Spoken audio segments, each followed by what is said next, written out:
Hyderabad Indira park ధర్నా చౌక్ వద్ద teachers JAC సంఘం సభ్యులు దీక్ష చేశారు. జీవో నెంబర్ 317 ద్వారా స్థానచలనం జరిగిన ఉద్యోగులకు న్యాయం చేయాలని డిమాండ్ చేశారు. ఉద్యోగులకు ఇచ్చిన హామీని సీఎం రేవంత్ రెడ్డి తక్షణమే నెరవేర్చాలని టీచర్స్ జేఏసీ సంఘం అధ్యక్షుడు అజయ్ కుమార్ కోరారు. ఉద్యోగులను కాపాడుకునే బాధ్యత రాష్ట్ర ప్రభుత్వంపై ఉందన్నారు.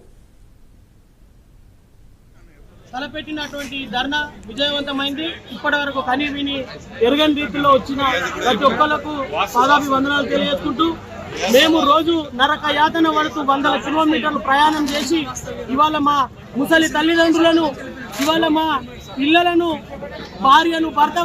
భర్త భార్యను వదిలేసి 100 కిలోమీటర్ల దూరం వెళ్ళొచ్చి లేదా వారం 15 రోజులు అక్కడే ఉండి కుటుంబాలకు దూరంగా ఉండి అస్తవ్యస్తమవుతున్నటువంటి మా జీవితాలని మిమ్మల్ని ఖచ్చితంగా మీకు న్యాయం చేస్తామని చెప్పి ప్రకటించి 48 గంటల్లో మీకు న్యాయం చేస్తామని చెప్పి ప్రకటించి ఇప్పటి వరకు కూడా కనీసం దాని ఊసు లేకుండా కేబినెట్ సబ్ కమిటీ వేసిన 317కు సంబంధం లేని స్పౌజ్ మెడికల్ మ్యూచువల్ వాళ్ళని మాత్రమే పంపి మిగతా వాళ్ళని ఒరిజినల్ రియల్ విక్టిమ్స్ అయినటువంటి 317 రియల్ విక్టిమ్స్ అయినటువంటి డిస్లోకేటెడ్ ఎంప్లాయీస్ టీచర్స్ ని పట్టించుకోకుండా ఉన్నటువంటి ఈ ప్రభుత్వం వెంటనే ఇప్పటికైనా కళ్ళు తెరిచి మా మీద కొండంత దయ చూపించి